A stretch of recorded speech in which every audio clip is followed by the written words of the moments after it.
Quando morre, vai para o plano espiritual também, né? Então, é um pouco diferente do caso do... Por isso que a gente divide. Se vocês repararam, nós falamos em reino mineral, reino vegetal, animal e hominal, né? E depois tem os angelicais. Então, são etapas que têm uma diferença. Então, o que acontece com os animais? Os animais, né, são chamados irracionais, apesar de ter um nível de inteligência e tudo mais. Mas eles não têm uma inteligência contínua. Se eles tivessem uma inteligência contínua, como é o caso do homem, né, só o que tem de ratos no planeta Terra dominaria o planeta. Se eles pensassem, vamos atacar aquela turma, nós vamos em bando, nós não temos o que fazer. Você está entendendo? Então, os animais são irracionais e, portanto, eles não podem ser imputados de nada. É diferente do sistema do reino hominal. O homem já tem o discernimento, sabe o que é certo, o que é errado, né? Ou, em vez de chamar de certo e errado, a gente podia falar, quando prejudica as outras pessoas, ele sabe que está prejudicando outras pessoas, né? Então, tem consciência disso. Então é diferente. Mas os animais vão para o reino, se a gente pensar na outra dimensão, na dimensão próxima, para onde nós vamos quando desencarnarmos, né? Nessa próxima dimensão, tem planta, tem animal, tem o reino mineral, tem água. É só ler lá o livro O Nosso Lar, ou assistir o filme, né? Tem parques, tem construções. Tanto é verdade que quando esse livro foi lançado, na década de 1930, a Federação Espírita Brasileira, quando viu o livro, não queria nem publicar. Achava que era um delírio do Chico Xavier, né? Então, nem o próprio meio espírita tinha consciência disso tudo. Então, essas informações que foram trazidas pelo Chico, elas vieram complementar, né, as informações trazidas por Allan Kardec, e não para por aí. Isso aí vai continuar e continuar e continuar, porque é infinito. Nós temos muita coisa para aprender ainda sobre o plano espiritual, os vários planos, os subplanos que existem no plano espiritual. Mas os animais, a pergunta que você me fez é para onde vão os animais? Para o plano espiritual, tanto quanto nós, no próximo, mais próximo de nós. Porque não existe um plano espiritual só. Entendeu? Já que nem os vegetais, insetos, essas coisas, O princípio inteligente que existe nesses reinos também, eles acabam se agregando a outros nascimentos. Não existe nenhum nascimento de nada, nem uma sementinha brota, se não tiver um princípio inteligente ali, para coordenar. Senão aquilo seria, entendeu? Não teria uma coordenação. Para você ter a plantinha desenvolvendo, imagine um nascimento de um ser humano. Quantas características que tem que ter. Não é só uma multiplicação de células. Existe uma diferenciação de células. E para isso precisa ter inteligência para fazer. Não faria sozinho. Se você pegar um espermatozoide e um óvulo, fecundar e levar para um laboratório e colocar condições adequadas, ele se multiplica, essas células se multiplicam. Só que chega num ponto não vai mais. Ela não se diferencia, porque quem faz a célula se diferenciar é o princípio inteligente que tem ali. E isso não significa que uma célula não tem um princípio inteligente, você entendeu? Esse princípio inteligente ele está em cada átomo. Então é uma coisa meio complexa, mas é a realidade. A gente devagarzinho vai colocando para vocês como é que as coisas funcionam. Então, num átomo de hidrogênio, por exemplo, o primeiro elemento da tabela periódica, existem vários princípios inteligentes, porque cada partícula que tem ali também tem um princípio inteligente. É um negócio que extrapola um pouco, você entendeu? Quando você começa a ir para baixo ou para cima, você fica meio perdido, porque a gente não tem ainda condições de compreender tudo. Então a gente precisa tentar entender melhor a nossa situação para que a gente possa, pelo menos isso, melhorar um pouco. Né? Mas os animais vão para o mesmo lugar, no próximo subplano do nível espiritual. Na verdade, aqui também é um nível espiritual, né? A gente tem mania de falar de nível espiritual, mas nós não somos espíritos encarnados, então nós estamos também. Aqui também é um plano espiritual. É o plano mais denso, mas é um plano espiritual também. Você vai mudando a compreensão, entendeu? Porque dá a impressão que espírito é só depois que morre. Mas não, nós somos espíritos encarnados, nós estamos todos aqui. Então aqui é um plano espiritual.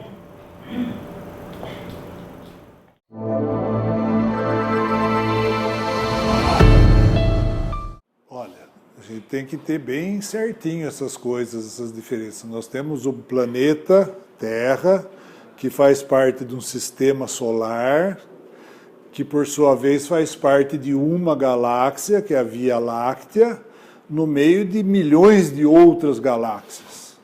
Jesus toma conta do planeta Terra, da humanidade do planeta Terra. Para lá nós não sabemos. Existem vários espíritos. Isso aí é que é a hierarquia. Existe uma hierarquia espiritual.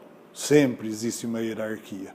Que nas próprias religiões, né, na própria Igreja Católica, você tem os anjos, arcanjos, serafins, tal, vai embora, tronos.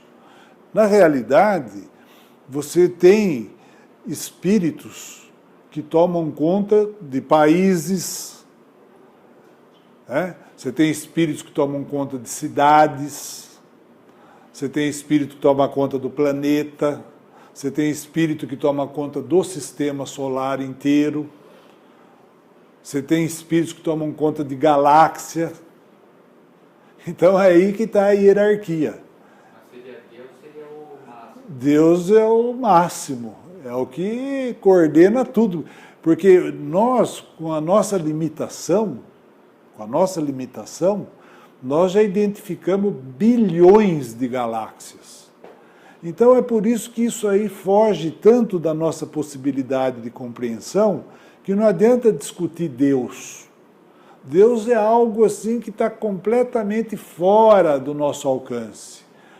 A gente só tem noção do que é pela perfeição do universo. Né? Então é por isso que diz assim, não tomar seu santo nome em vão, porque é em vão falar em Deus. Então, quando a gente fala, ai meu Deus, como se estivesse conversando, é muita pretensão, né? Então, para nós, na hierarquia espiritual, o maior espírito que nós temos contato é Cristo. Esse é o maior que nós temos contato. Entendeu? Existem vários Cristos. Cada planeta tem um tomando conta. Né? Então, essa é uma noção interessante, porque dá a impressão que é coisa de louco, né? Mas não é. Tudo tem um controle, tudo tem um... Né? As coisas não estão ao Deus dará. Né? Não estão aí... Isso aqui tem controle, as coisas que acontecem têm finalidades. Aí que você vai entendendo a inteligência que tem por trás de tudo. Então, quando você compreende que o planeta foi formado, Cristo participou da formação do planeta. Para que ele ia servir, qual seria o período evolutivo dele, que tipo de humanidade ia estar evoluindo aqui.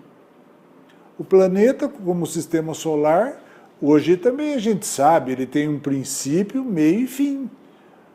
O sistema solar uma hora vai acabar, a própria galáxia, né? Então, hoje, se você pegar esses telescópios aí, o Hubble, né? Todos os telescópios, que eles fotografam colisão de galáxias, galáxias começando, galáxias terminando. Então, um dia a nossa também vai terminar, do mesmo jeito que um dia ela começou. E assim as estrelas, os sistemas planetários, têm uma finalidade, começo, meio e fim. Fim no sentido de transformação, porque Einstein já ensinou para a gente. Porque do que é isso tudo que nós estamos falando de galáxias? Nós estamos falando do mundo material, né? A matéria. Matéria é energia, energia é matéria. Então a matéria se transforma em energia. Quando uma estrela acaba, ela não acaba, ela se transforma de novo em energia. É só uma transformação. Para depois essa energia voltar a formar de novo matéria. Nada se perde e tudo se transforma. Beleza, lei de Lavoisier, né? Nada se perde e tudo se transforma. Muito utilizada nas pensões, né? A carne de hoje é o croquete de amanhã. Nada se perde e tudo se transforma. Entendeu, então, como é que é? Então, existe nós temos um mentor espiritual do Brasil, que deve estar de cabelo arrepiado, assim, né? Mas nós temos. E as coisas não acontecem por acaso. O povo brasileiro está precisando aprender. Então, as coisas vão se sucedendo.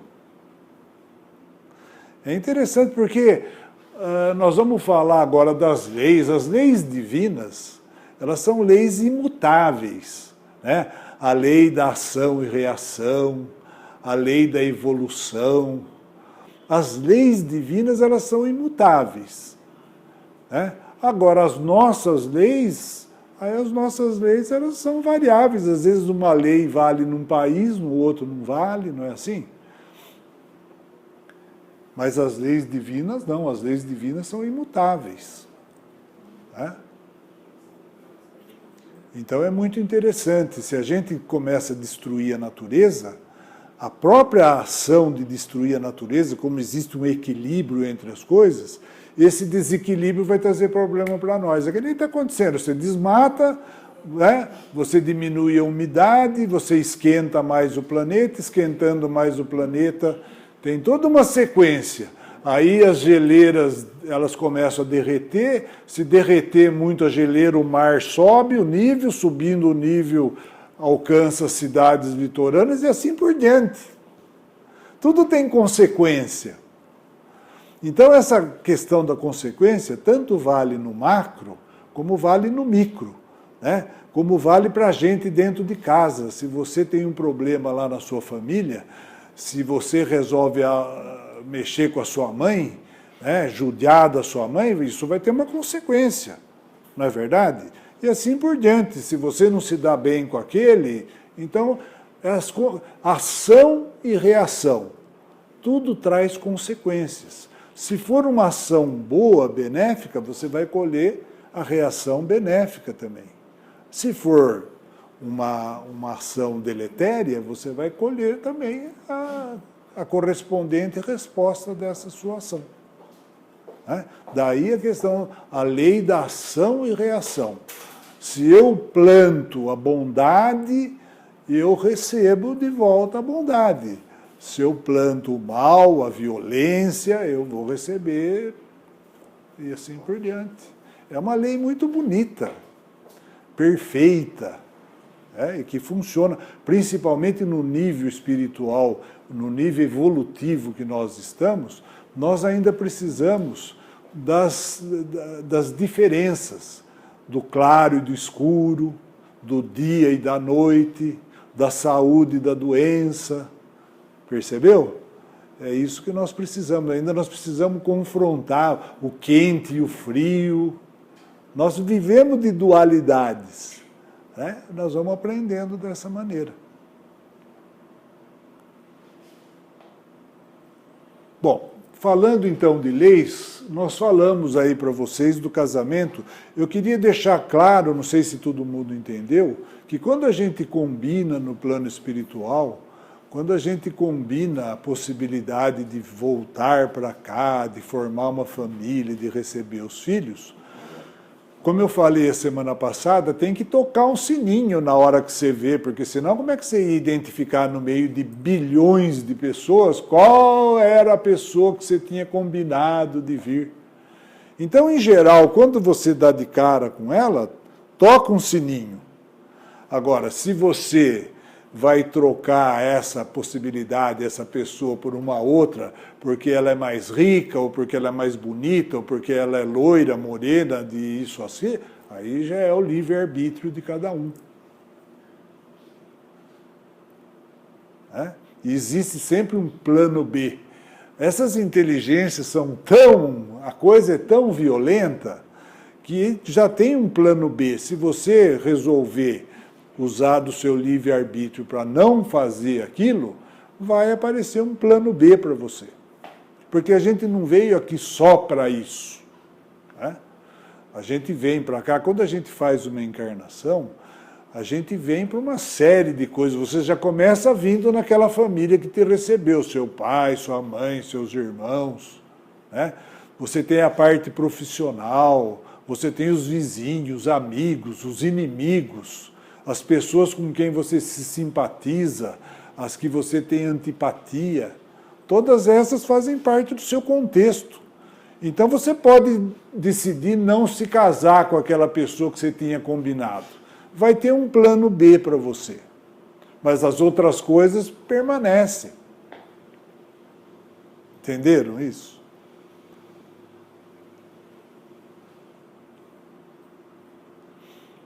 Então, na realidade, aí você começa a entender a questão dos planejamentos. Existe um planejamento para tudo. A gente não cai aqui de paraquedas. Falar, bom, agora vamos nascer. Vou lá. Não é assim. A coisa é planejada. Foi planejado que nós nascêssemos no Brasil. Viu? Para a gente passar pelas coisas que tem que passar aqui. Foi planejado.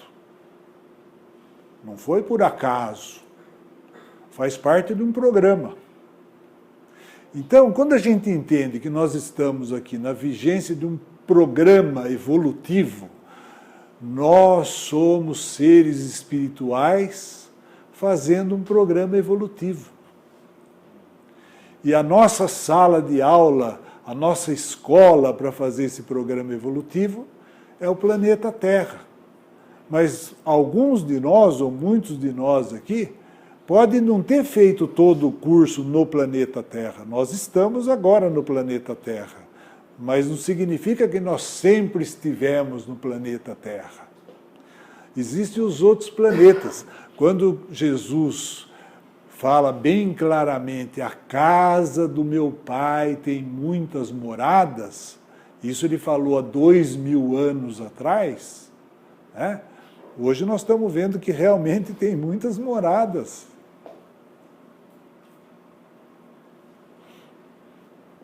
O que a gente estranha muitas vezes, que você fala assim, mas no nosso sistema solar, nos planetas do sistema solar, não tem gente como a gente. Não tem mesmo. Mas e daí? E quantos planetas tem na nossa galáxia? E os outros planetas não tem gente como a gente, mas tem espíritos da mesma maneira. São em outras dimensões. Não tem nada vazio. Seria um absurdo a gente imaginar que Deus, com a sabedoria que tem, ia fazer um planeta para não ter nada, sem finalidade nenhuma. Seria a mesma coisa que a gente chegar numa cidade e ver um monte de edifício tudo vazio, um monte de casa vazia. Tem cabimento uma coisa dessa? Não tem. Então, na realidade, todos os planetas, todos os orbes são habitados por seres em dimensão diferente da nossa.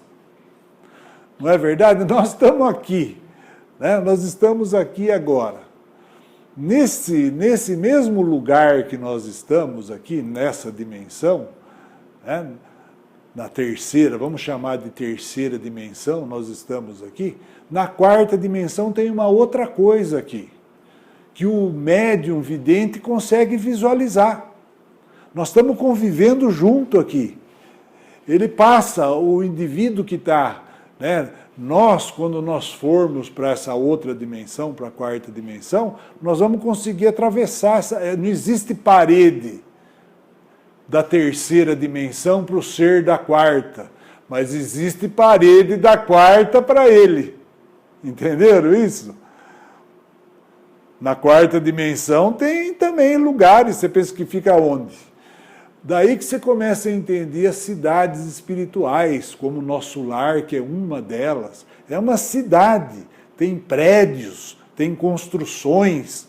Você vai andar no chão e vai olhar para cima para ver as estrelas e o sol. Uma vez que nós estamos aqui, né? Essa quarta dimensão faz parte do nosso planejamento. É difícil de entender porque nós somos condicionados pelas religiões tradicionais a não entender nada do plano espiritual. Então, as reuniões mediúnicas, você tem que atender indivíduos como nós, que desencarna e não sabe o que aconteceu. Não sabe nem que morreu.